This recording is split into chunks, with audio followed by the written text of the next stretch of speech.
कहानी की शुरुआत होती है एक ऐसी दुनिया में जहां बहुत से लोगों के पास जादुई शक्तियां होती हैं। हम नौरी नाम की एक लड़की को देखते हैं जो बचपन से खुद को बाकी बच्चों से अलग समझती थी, पर एक दिन कुछ अजीब हुआ और उसकी जिंदगी बदल गई। जब वो 7 साल की थी तो वो अपने कमरे की खिड़की से अपने पड़ोसियों को देख रही थी और तभी उसकी नजर गार्डन में खड़ी एक बिल्ली पर पड़ी। उसी पल अचानक उसकी मूछें उगने लगी और उसने हूबहू उस बिल्ली जैसा रूप ले लिया। तभी उसके पिता कमरे में आए और अचानक नौरी की पीठ में पंख निकल आए और आखिरकार नौरी को अपनी खासियत मिल गई। इस घटना के 6 साल बाद अब नौरी अपनी बेस्ट फ्रेंड के साथ सेज एकेडमी में जाने वाली थी, जो कि देश का सबसे मशहूर जादुई स्कूल था। नौरी की बेस्ट फ्रेंड रायना में आग को काबू करने का हुनर था। उसमें काबिलियत बहुत थी, बस उसको खुद पे यकीन नहीं था, जिस वजह से वो अक्सर पीछे रह जाती। लेकिन नौरी हर वक्त उसे एहसास दिलाती कि वो जो चाहे वो कर सकती है। खैर, नौरी भी अपनी शक्तियों पर काबू नहीं रख पाती थी। असल में जब भी वो किसी जानवर का रूप लेती तो अक्सर 2-3 जानवरों को मिलाकर हाइब्रिड बना देती।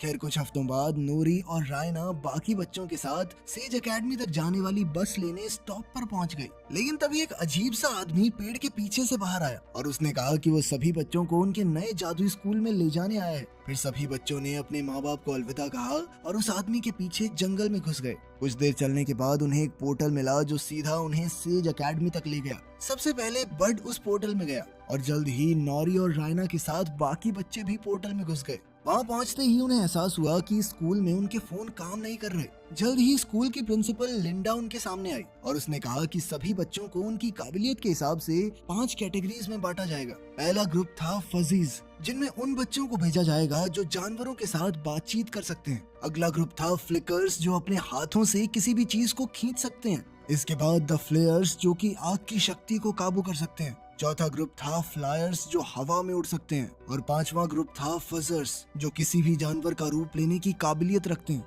अब क्लासेस शुरू होने से पहले सभी बच्चों को एक टेस्ट देना होगा, जिसमें प्रोफेसर्स उनकी शक्तियों को जांच कर उन्हें ग्रुप्स में बांटेंगे। सबसे पहली बारी थी फ्लेयर्स की, जिन्हें 2 मीटर दूर रखी एक मोमबत्ती को जलाने का टास्क दिया गया था। सबसे पहले फिलिप नाम का एक लड़का अंदर गया और उसके टेस्ट के बाद प्रिंसिपल ने उसे एक कार्ड देकर बाहर इंतजार करने को कहा। बाद में जब एलियट की बारी आई तो वो मोमबत्ती नहीं जला सका, क्योंकि उसके हाथ से चिंगारी की जगह धुआं निकल रहा था। प्रोफेसर्स उससे काफी नाखुश थे। खैर, अंत में रायना की बारी थी, जो अपने साथियों में से सबसे बेहतरीन थी, क्योंकि उसने सिर्फ अपनी छोटी उंगली से ही मोमबत्ती जला दी। इसके बाद फजीज का टेस्ट हुआ, जिसमें उन्हें कुत्ते से बातचीत करके उससे कुछ सवालों के जवाब पूछने थे। अगर वो कुत्ते के सभी जवाब समझ पाए तो वो टेस्ट में पास हो जाएंगे। तीसरे टेस्ट में कुछ बच्चों को सामने रखे गमले को अपनी शक्ति से अपनी तरफ खींचना था, लेकिन जब पेपर नाम की एक लड़की की बारी आई तो उसने गमला अपनी तरफ खींचने की बजाय दूर धकेल दिया और वो सीधा दीवार से जा टकराया। इसी वजह से उस बेचारी को रिजेक्ट कर दिया गया। फिर उड़ने का टेस्ट हुआ, जिसमें बच्चों को 30 सेकंड के लिए जमीन से 1 मीटर ऊपर रहना होगा। मगर जब आंद्रे नाम के एक लड़के की बारी आई तो जैसे ही उसने अपना भारी भरकम बैग उतारा तो वो एक ही पल में उड़कर सीधा छत पर जा लगा। उसकी शक्तियां उसके बस में नहीं थी और वो चाहकर भी वापस नीचे नहीं आ रहा था। तब प्रोफेसर्स ने सीढ़ियां लगाकर जैसे तैसे उसकी जान बचाई। आखिरकार अब नोरी के ग्रुप की बारी थी और इस टेस्ट में उन्हें सामने रखी एक बिल्ली को देखकर 6 सेकंड के लिए हूबहू उसके जैसा रूप लेना है। मगर जब नोरी की बारी आई तो उसने अपना रूप बदला तो 2 सेकंड में ही उसकी पीठ में पंख निकल आए, जिसे देखकर सभी प्रोफेसर्स हैरान रह गए। असल में नोरी दोबारा से अपनी शक्ति पर काबू खो चुकी थी। खैर, टेस्ट के बाद उसे भी बाकी बच्चों की तरह एक कार्ड मिला। आखिरकार सबके टेस्ट पूरे होने के बाद सभी बच्चे एक मैदान में इकट्ठे हुए, जहां उन्हें अपने कार्ड्स खोलने थे ताकि उन्हें पता चले कि वो किस ग्रुप का हिस्सा होंगे। तब रायना ने देखा कि उसे तो आग फेंकने वाले ग्रुप में शामिल कर लिया गया था और वो बेहद खुश थी। मगर नौरी ने देखा कि वो फजर्स ग्रुप में नहीं थी, बल्कि उसके कार्ड पर तो यूडीएम लिखा हुआ था, तो उसे समझ नहीं आया कि ये कौन सा ग्रुप है। खैर, फिर प्रिंसिपल ने सभी बच्चों को कैफेटेरिया में जाकर अपने ग्रुप की यूनिफॉर्म लेने को कहा, पर नूरी को यूडीएम के निशान वाले रास्ते पर जाना होगा। आखिरकार नूरी ने रायना को अलविदा कहा और वो जंगल के रास्ते पर चलते हुए यूडीएम हेडक्वार्टर्स में पहुंच गई। वहां बड ने उसका स्वागत किया और उसे जमीन के नीचे बने एक हॉल में ले गया। जब नूरी उस क्लासरूम में गई तो उसे बाकी बच्चे मिले जो उसकी तरह जादुई टेस्ट में फेल हो गए थे। उन बच्चों को जादू की पढ़ाई नहीं करवाई जाती थी, बल्कि उन्हें देश भर के आम बच्चों की तरह आम तरीके से पढ़ाया जाता। ये सुनते ही नोरी को बहुत गुस्सा आया और उसने पूछा कि वो एकेडमी के बाकी बच्चों की तरह जादू क्यों नहीं सीख सकते। तभी प्रिंसिपल लिंडा वहां आ गई और उसने बताया कि यूडीएम का मतलब है अपसाइड डाउन मैजिक, यानी वो बच्चे जिन्हें सही जादुई शक्तियां नहीं मिली और ना ही इन जादुई शक्तियों का कोई फायदा था। लिंडा ने कहा कि वैसे भी तुम सब कभी अपने जादू का ठीक से इस्तेमाल नहीं कर पाओगे, इसलिए सही यही होगा कि वो तब तक यहाँ आम बच्चों की तरह रहें जब तक वो अपना जादू भूल ही ना जाएं। इसके बाद वो वापस असली दुनिया में जाकर आम बच्चों के साथ पढ़ सकते हैं। फिर उसने बताया कि साल 1939 में रेजिनाल्ड रॉबर्ट्स नाम के एक बच्चे की वजह से स्कूल में ये रूल बनाया गया। वो लड़का शैडो मैजिक यानी काले जादू का शिकार हो गया था। शैडो मैजिक ऐसा जादू था जो सिर्फ दूसरों को नुकसान पहुंचाने के लिए किया जाता था। तब उस लड़के के जादू का मुकाबला करने के लिए प्रोफेसर्स और बच्चों ने मिलकर उसे एक खुफिया किताब में कैद कर दिया। ये शैडो मैजिक बिना किसी इंसान के शरीर में घुसे काम नहीं करता। तब लिंडा ने खुलासा किया कि शैडो मैजिक हमेशा यूडीएम के बच्चों को ही अपना शिकार बनाता है, इसीलिए उन सब को बाकियों से अलग रखा जा रहा है और उन्हें जादू इस्तेमाल करने की इजाजत भी इसीलिए नहीं थी ताकि वो अपनी शक्तियां भूल जाएं और ये खतरा टले। खैर उसी दिन चुने गए बच्चों को अपने ग्रुप की क्लासेस में भेज दिया गया। तब रायना को पता चला कि कुछ ही हफ्तों में एनुअल फाउंडर्स डे का फंक्शन होने वाला है। इस प्रोग्राम में 5 नए बच्चों को पूरी एकेडमी के सामने अपना जादू दिखाने का मौका मिलेगा। इसके लिए हर प्रोफेसर अपने ग्रुप में से 2 सबसे बेहतरीन बच्चों को चुनेगा और उनके बीच होने वाले मुकाबले में जो जीतेगा उसे ही फंक्शन में जादू करने का मौका मिलेगा। इसके बाद फ्लेयर्स की प्रोफेसर एर्गॉन ने अपनी पहली क्लास ली, जिसमें उसने रायना को अपनी शक्तियों की मदद से कॉर्न को पॉपकॉर्न में बदलने को कहा। हालांकि रायना काफी घबराई हुई थी, पर फिर भी वो टास्क को अच्छे से पूरा कर रही थी। लेकिन तभी फिलिप उसके जादू का मजाक उड़ाने लगा, जिससे वो थोड़ा नर्वस हो गई और अचानक सभी पॉपकॉर्न जल गए। ये देखने के बाद आर्गॉन ने रायना को खूब डांटा। तब हम देखते हैं कि 2nd ग्रेड की लड़की चंद्रा कमरे से बाहर खड़ी ये सब देखकर मुस्कुरा रही थी। खैर फिर अगली सुबह बड अपने स्टूडेंट्स को गार्डन में ले गया और उसने कहा कि आज उनके लिए एक सरप्राइज है। जब उसने शेड का दरवाजा खोला तो नूरी को कुछ झाड़ू दिखाई दी और वो बेहद खुश हो गई, क्योंकि उसे लगा कि वो झाड़ू पर बैठकर उड़ना सीखेंगे। मगर जब उसने उड़ने की कोशिश की तो वो जमीन पर आ गिरी। तब हमें पता चला कि ये सिर्फ मामूली झाड़ू हैं। असल में उन्हें ये झाड़ू लेकर स्कूल का गार्डन साफ करना था। अब नूरी झाड़ू लेकर उस इलाके में पहुंच गई जहां बाकी बच्चों की क्लास चल रही थी। उसने देखा कि प्रोफेसर हान बच्चों को एक खास तरह की बिल्ली का रूप लेना सिखा रही थी। जल्द ही नूरी ने सुना कि आने वाले एनुअल फाउंडर्स डे पर किसी एक बच्चे को सबके सामने अपनी काबिलियत दिखाने का मौका मिलेगा। ये सुनते ही नूरी के दिमाग की बत्ती जली और उसने अपने जादू की प्रैक्टिस करने का फैसला किया ताकि वो सबको अपना जादू दिखाकर खुश कर सके और फिर लिंडा उसे बाकी बच्चों के साथ जादू सीखने की इजाजत दे दे। इसके बाद नूरी कोई बहाना करके क्लास के पास जा पहुंची और बिल्ली को अपने हाथ में लेकर उसे बेहद बारीकी से देखा। अब उसने बिल्ली के सभी हाव भाव याद कर लिए ताकि वो पूरे स्कूल के सामने हूबहू इसी बिल्ली का रूप ले सके। मगर तभी अचानक एक बार फिर उसने अपनी शक्तियों पर काबू खो दिया और वो एक अजीबोगरीब जानवर में बदल गया। प्रोफेसर हान ने तुरंत बड को बुलाकर नूरी को काबू करने को कहा, वरना अगर प्रिंसिपल को इस बात की खबर मिली तो बहुत बुरा होगा। खैर बाद में लंच टाइम के दौरान जब सभी बच्चे कैफेटेरिया में थे तो नूरी ने अपने साथियों को बताया कि उसने उस बिल्ली की हर बारीकी की तस्वीर बना ली है और अब बस उसे अपना शरीर बदलने की प्रैक्टिस करनी होगी। उधर रायना ने जब नौरी को देखा तो वो नौरी से मिलने गई, लेकिन मिस आगन ने उसे रास्ते में ही रोक लिया क्योंकि एक ग्रुप के बच्चे दूसरे ग्रुप के बच्चों से घुल मिल नहीं सकते थे। फिर अगली क्लास में फिलिप ने अपनी शक्तियों से पॉपकॉर्न बना दिए तो प्रोफेसर बहुत खुश हुई और उन्होंने फिलिप को क्लास के सबसे बेहतरीन बच्चे के तौर पर चुन लिया। बाद में रायना कॉरिडोर से दूसरी क्लास में जा रही थी तो अचानक चंद्रा उसके पास आई और उसकी जादुई शक्तियों की काफी तारीफ की। जाने से पहले ही चंद्रा ने उससे कहा कि अगर तुम अपनी शक्तियों को और बेहतर करना चाहती हो तो मैं तुम्हारी मदद कर सकती हूँ। बाद में हम देखते हैं कि रायना अपनी क्लास की सबसे बेहतरीन जादूगरनी बनने के लिए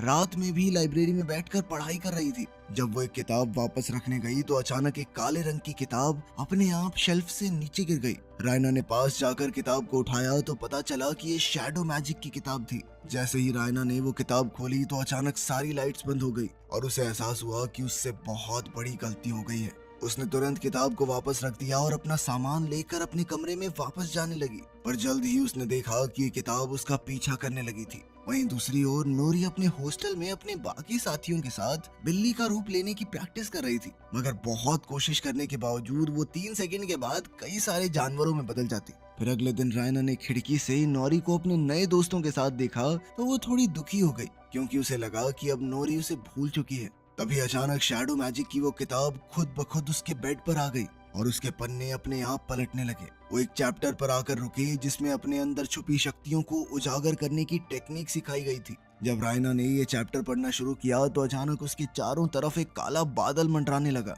और तुरंत उसके शरीर में घुस गया। फिर कुछ घंटों बाद सभी नए बच्चे एक हॉल में इकट्ठा हुए। वो सब हर क्लास के 2 सबसे बेहतरीन बच्चों के बीच होने वाले मुकाबले को देखने आए थे। सबसे पहले फ्लेयर्स की बारी थी, जिसमें फिलिप और रायना आमने सामने थे। फिलिप को यकीन था कि वो बड़ी आसानी से मुकाबला जीत जाएगा, मगर रायना ने समय से पहले ही कौन से पॉपकॉर्न बना दिए। फिर प्रोफेसर आर्गन ने पॉपकॉर्न खाए तो वो बेहद खुश हुई क्योंकि वो एकदम परफेक्ट थे।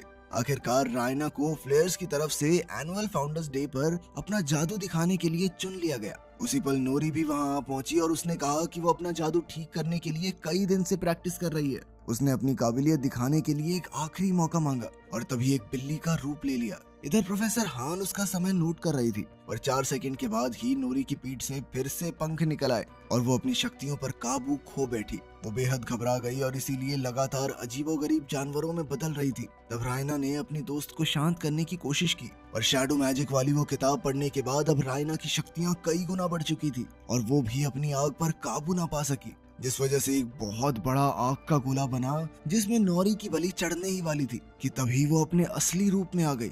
रायना ने तुरंत उससे माफी मांगी और बड ने नोरी को सहारा दिया।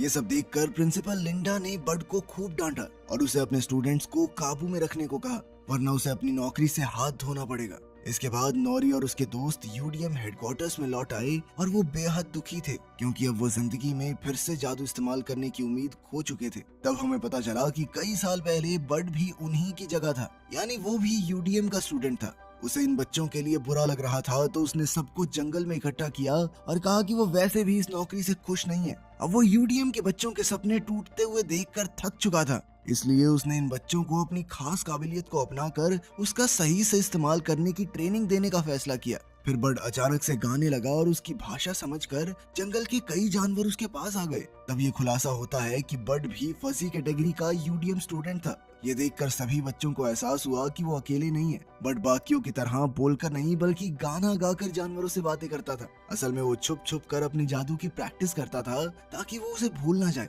अब उसने चारों बच्चों को कल सुबह अपने जादू की ट्रेनिंग देने का वादा किया। बाद में जब वो वापस लौट रहे थे तो नोरी आज की गड़बड़ के बारे में सोच रही थी, तो उसे एहसास हुआ कि रायना के जादू में कुछ तो गड़बड़ी जरूर है और इसकी असली वजह पता लगाने के लिए उसने रायना से मिलने का फैसला किया। उधर रायना जब अपने कमरे में पहुंची तो चंद्रा वहां शैडो मैजिक की किताब लिए खड़ी थी। चंद्रा ने कहा कि इसी किताब की मदद से आज उसकी शक्तियां इतनी बढ़ गई थी।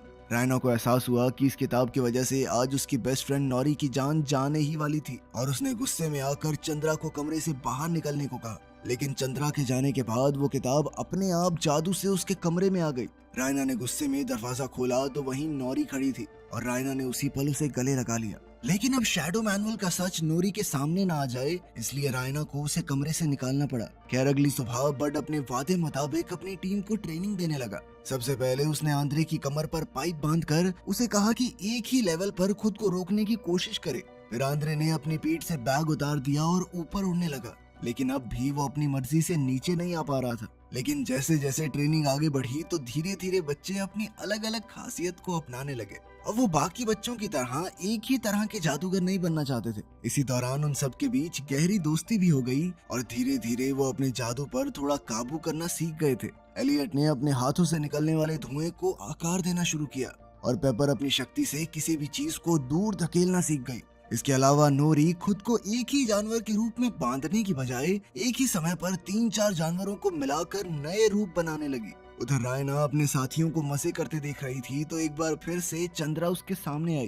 रायना ने चिल्लाकर उसे वहां से चले जाने को कहा और अब रायना ने वो किताब इस्तेमाल कर ली थी, यानी अब वो दोनों एक हो चुके थे। इधर बाकी सब ने रायना से पूछा कि वो किससे बातें कर रही है। तब ये खुलासा होता है कि सिर्फ रायना ही चंद्रा को देख सकती है। अब रायना तुरंत अपने कमरे की ओर भागी पर चंद्रा फिर से उसे परेशान करने लगी। वो जानती थी कि रायना को अपने अंदर छुपी शक्तियों का कोई अंदाजा नहीं है। चंद्रा ने उससे कहा कि तुम्हारा जादू यहाँ मौजूद किसी भी बच्चे से बहुत ज्यादा ताकतवर है। आखिरकार रायना के मन में अपने अंदर बैठे डर को हटाकर अपनी असली शक्तियों को हासिल करने की इच्छा पैदा हुई और उसने चंद्रा की बातों में आकर खुद को शैडो मैजिक के हवाले कर दिया। कुछ ही पलों में नोरी वहां आई तो उसे पता चला कि रायना पर किसी बुरी शक्ति का साया है, यानी शैडो मैजिक की ताकत सिर्फ यूडीएम के बच्चों को निशाना नहीं बनाती खैर अब रायना ने काली शक्तियों की चपेट में आकर एक वहशी आवाज में कहा, जल्द ही पूरा स्कूल तबाह हो जाएगा। इसलिए अगर नोरी को अपनी जान प्यारी है तो उसे भाग जाना चाहिए। नोरी तुरंत भागकर प्रोफेसर बड के पास गई और उन्हें सब कुछ बता दिया। तब नोरी के साथियों ने ये सच प्रिंसिपल को बताने का फैसला किया, लेकिन बड ने कहा कि लिंडा इस बात पर कभी यकीन नहीं करेगी, इसलिए उसने बच्चों को अगले दिन तक इंतजार करने को कहा। उसे विश्वास था कि वो बुरी आत्मा कल यानी एनुअल फाउंडर्स डे के दिन हमला जरूर करेगी। फिर अगली सुबह सभी बच्चे और प्रोफेसर्स गार्डन में इकट्ठा हुए और लिंडा ने रायना को स्टेज पर बुलाया ताकि वो अपने जादू का नमूना दिखा सके। पहले तो रायना ने अपनी जगह पर बैठे हुए ही आग से हवा में अक्षर लिखकर सबका स्वागत किया। फिर उसने खड़े होकर कहा कि उसने आज के लिए कुछ खास तैयार किया है। तभी अचानक उसने अपने हाथ में बहुत ही बड़ा आग का गोला बनाया और रायना की परछाई बड़ी होते हुए पूरे गार्डन में फैल गई। फिर उसके अंदर से एक डरावनी आवाज आई जिसने कहा कि वो इतने सालों के इंतजार के बाद लौट आया है। ये सुनते ही प्रोफेसर समझ गए कि ये वही आत्मा है जिसने कई साल पहले रेजिनल को वश में किया था। तब सबको एहसास हुआ कि शैडो मैजिक सिर्फ यूडीएम के बच्चों को अपना शिकार नहीं बनाता। अब इस राक्षस को सब कुछ तबाह करने से रोकने के लिए प्रोफेसर आर्गन और उसके स्टूडेंट्स ने मिलकर एक विशाल आग के गोले से उस पर हमला किया, लेकिन उस राक्षस को कोई फर्क नहीं पड़ा। इसके बाद प्रिंसिपल के कहने पर फजीज ने जानवरों को बुलाया ताकि वो इस राक्षस का मुकाबला कर सकें, मगर वो भी उससे डरकर भाग गए। इसके बाद शेप शिफ्टर्स ने अपना रूप बदला ताकि वो राक्षस पर हमला कर सकें, लेकिन उन्होंने ऐसे जानवरों का रूप लिया था जो उसका कुछ भी नहीं बिगाड़ सकते थे। अब सभी बच्चों की उम्मीद बिल्कुल खत्म हो चुकी थी और अंत में यूडीएम के बच्चे सामने आए। पेपर ने अपने हाथों से जबरदस्त जोर लगाया जिससे राक्षस पीछे खिसकने लगा। फिर एलियट ने धुएं की एक दीवार बनाई ताकि राक्षस कुछ देख न सके। उधर आंद्रे हवा में उड़ गया ताकि वो राक्षस का ध्यान भटका सके। और इसी दौरान नोरी ने एक भयंकर जानवर का रूप लिया जिससे वो राक्षस पर हमला करने वाली थी। आखिरकार लिंडा ने सभी बच्चों को अपनी शक्तियां मिलाकर एक साथ राक्षस पर धावा बोलने को कहा, लेकिन नोरी ने किसी को भी उसके करीब आने से मना कर दिया। वो जानती थी कि इस राक्षस के पीछे थी उसकी बेस्ट फ्रेंड रायना। अब उसने खुद अपनी जान खतरे में डाल दी ताकि रायना राक्षस पर काबू कर सके। राक्षस नोरी पर हमला करके उसका काम तमाम करने ही वाला था कि ऐन वक्त पर उसके अंदर से एक जबरदस्त आग के गोले का धमाका हुआ जिससे वो राक्षस वहीं भस्म हो गया। नोरी ने देखा कि आखिरकार रायना शैडो मैजिक से आजाद हो गई थी, जिसके बाद उसने चैन की सांस ली और रायना को गले लगा लिया। आखिरकार यूडीएम के बच्चों ने मिलकर सेज एकेडमी को तबाह होने से बचा लिया था और इसी दिन के बाद से यूडीएम प्रोग्राम को कैंसिल कर दिया गया। अब यूडीएम के बच्चे भी बाकियों के साथ मिलकर अपने खास जादू का इस्तेमाल करना सीखने लगे और इधर बड को भी एक फुल फ्लेज प्रोफेसर बना दिया गया जो कि अब बच्चों को अलग तरीकों से जानवरों से बात करना सिखाएगा। वीडियो पसंद आई तो लाइक कर देना, चैनल को सब्सक्राइब कर लेना। मिलते हैं अगली वीडियो में।